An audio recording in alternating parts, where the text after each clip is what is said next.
మనసంతా రాజీవ్ బాబుని నింపుకుంది.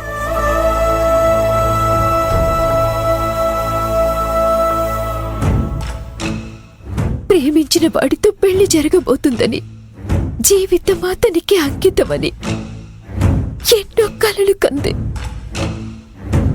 ప్రేమించటం మొదలుపెట్టిన దగ్గర నుంచి ప్రతి క్షణం అతని ఊహల్లోనే, అతని ఊసులతోనే బతికింది.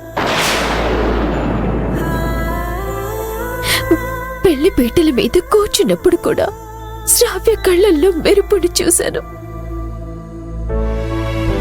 సడన్ గా తన మెడలో కట్టాల్సిన తాళిని దొరబాబు నాకు కట్టేసరికి తన గుండె బద్దలైనంత పనయింది.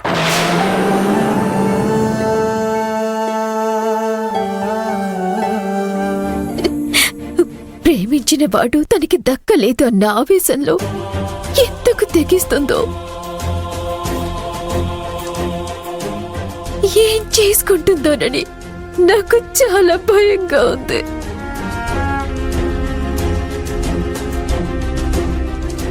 నా చెల్లి కోసం ఇప్పటిదాకా నేను చేసిందంతా వృధా అయింది.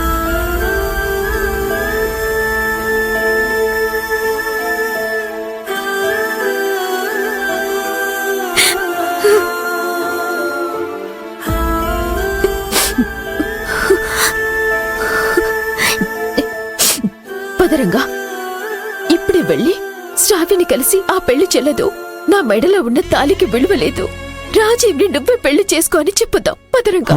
వద్దు జ్యోతమ్మా,